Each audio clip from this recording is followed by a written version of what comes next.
Hey, Bassgeek here, and today I'm going to go over the different body styles of lipless crankbaits that I like to use.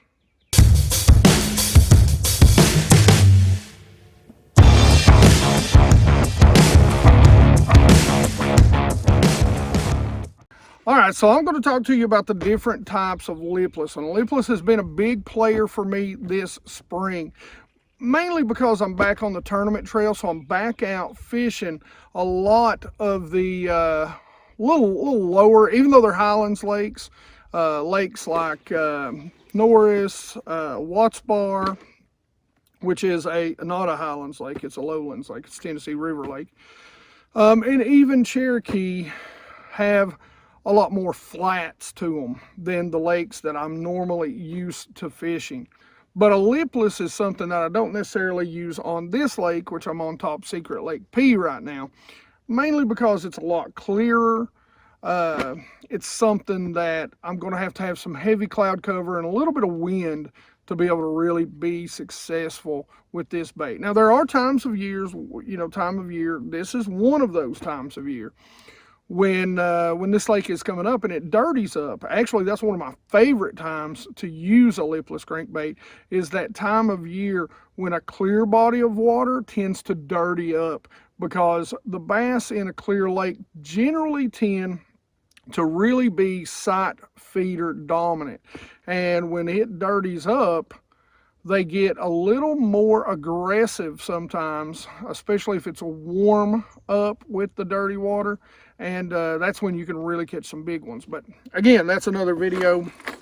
We're going to talk about the types of bodies and something you can look for. Now, I'm just using a few examples here, but I'm going to explain to you kind of where those bodies, to me, what I've found over the years, what type of body style, no matter what the brand is, works better for certain techniques. And so I've got a few different types out here. Actually, I want to get a type. Now, guys, forgive me. I know you guys hate it when I show you things that you can't really get. And it's not necessarily that you can't get them anymore, but it's more so that they don't manufacture these anymore. So I'm going to set that one to the side. So the very first thing we're going to talk about, we're going to talk about one of the first lipless, and the cotton cordell's kind of in this body style, but this is just the good old, rattle trap, full of BBs, good heavy bait. But the thing about the body style that I want you to look at is how it's, almost an oval, got two sharp points at the end. But a big key is pay attention to the nose and how wide that nose is. This body is really made for cranking in open water. So I'm going to throw it out, I'm going to retrieve it, I'm going to tweak it a couple times, twitch it a couple times. But this body style is great also around grass, if you're bringing it across grass. This is one of my favorites to do that sort of stuff.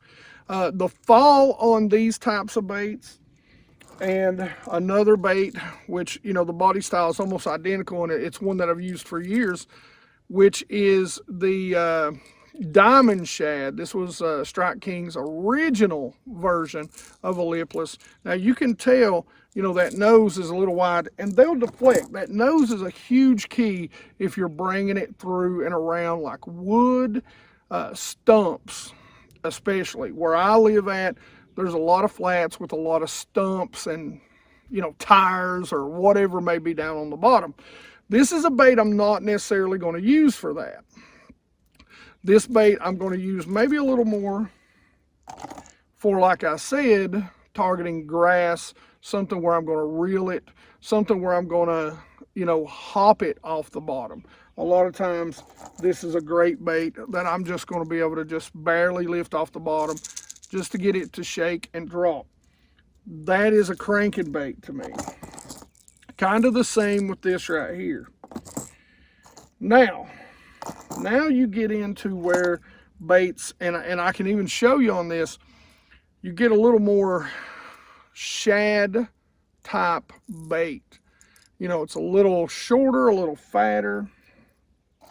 I don't even remember who makes this. This may be a Spro, or it may be, I don't even know who makes this particular bait. Here is the Azuma's Profound Outdoors, kind of the same way. You'll notice that wide nose. And you'll also notice that the line ties are a little bit farther back on these. What that does is it allows these baits to balance and wobble when they fall. So these baits are great for yo-yo retrieves because they're going to fall very horizontally, where these baits are going to kind of wobble and fall, and not a great fall for these. But these baits are going to fall very much like this, and they're going to shimmy on the way down. They're going to nose down and shimmy. So they're going to swim down, which is what I like about these baits. The other thing about these baits, where the Strike King Red Eye Shad really shines, and you can tell just by the nose of that bait, is coming across wood and structure and rock, any sort of cover or structure that's down there. I can take this thing and bump it in the stumps. Yes, you're going to get caught, but as this bait is coming through, it is really nose down, and when you're trucking it, these hooks generally are back and up. So it almost acts like a square bill as it's coming through the water. So, like I said, you can see how much grinding into the dirt and bumping into structure that these do, and that's where these shine. As you come and they hit that structure, they want to flip over, blow out, and come up, and then you can kind of stop and let them. So you get a lot of change out of these. You get a lot of nose that's going to protect them. You know, just like the Azumas, you get a lot of nose that is going to protect those hooks. So very much like a square bill. And you can see the difference. You know, these hooks are going to stick out to either side a lot. You know, it's going to come through a little flatter, as a matter of fact. So you don't have as much protection as you do for, say, baits like these. And I think this is a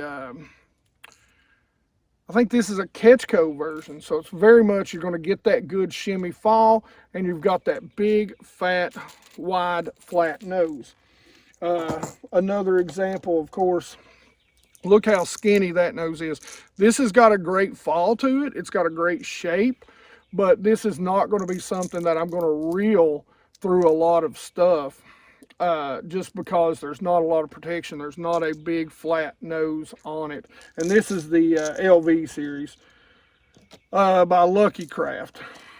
And so that really is kind of my breakdown on how I use these baits. We can go through a lot of different things, but pay attention to the width, to the body style,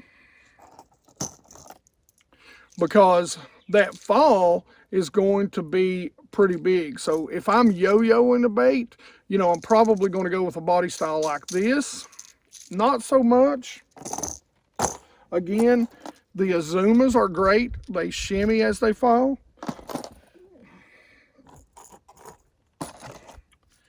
And the Red Eye Shads are great at that. Now that's one thing that you actually seen me do with this one, but it was because I was out of these. I didn't have another one with me. Is one of the things that I was doing was, we seen fish that are out there, and this is a technique that a lot of people don't use, but me and Jeremy had realized that a lot of the fish, because they were dropping the water in our first little, it's not really a practice video, but it's the know when to change colors. We noticed that a lot of the fish were out in that 10 to 15 foot range, kind of suspended. So I picked up a bait, this is the one that I started with. Actually, this is the one that I started with, but they really didn't like that color. And then I went to like the Delta Red version of this. They like that a little better. And then because they were chasing shad, this sexy shad really ended up being the star. I didn't get as many bites because, again, we did lose the sexy shad, and that was the only one I had. But I did throw this and was able to get a few bites dropping it off. But if I'm going to yo-yo, this is going to be this type of body style. Again, the shad-based body style. And you can see the difference. The shad-based body style right here, instead of that sort of, I don't know, eye shape, you know, whatever you want to call that, is what I'm going to go to, especially in open water. This is a great bait for that too, because I'm going to pull it out, let it drop, just give it a very light lift, let it drop again. I'm contouring, as you can see, these steep banks behind me, and this is a great presentation for that also. The LVs are really good for that, where you're yo-yoing them out in a little deeper water. Guys, that's pretty much how I fish a lipless. You know, it's going to be on flats where I'm digging. It's going to be on banks where I know they're suspended out a little shallower, that, you know, 5, 10, 15 foot mark. And where they're chasing shad, where I know they're chasing a lot of shad. Colors, we can talk about colors generally, but that's really a whole nother video. I really want you to focus on the shape of these baits, because it really is key to their fall. It really is key to how they come across things. If you pay attention to the type of body style and the type of nose that you're throwing, if you're getting hung up a lot, if you change up, this may help you. As always, questions and comments in the comments section below. You guys know I love to talk about fishing with you, and there's 100 million good lipless baits out there. These are just some that I had with me, not sponsored by any of these people, but just make sure you go and check them out, try different ones, because the sound is important. The sound is important. I like a lot of rattles early, the tungstens, the 1 and 2 tappers late in the spring and early in the summer, and then when we get back in the fall, I like a lot of the BBs again, and that can go back and forth, of course. Exceptions to every rule in fishing. I mean, there's not a hard rule in fishing. If anybody tells you that, they're full of okay. All that being said, like it if you like it. Don't forget to subscribe. Make sure you ring that bell so that you get the notifications when these videos come out. Guys, I hope you're enjoying the Limit series. If you haven't watched it, please back up and go watch it. There's some real good stuff in teaching you how to break lakes down. It's going to directly translate to ponds and bank anglers, because you can see the type of banks that I'm targeting. So if you can find areas that have those types of banks during the spring, you can catch big bass. All right, as always, you guys rock.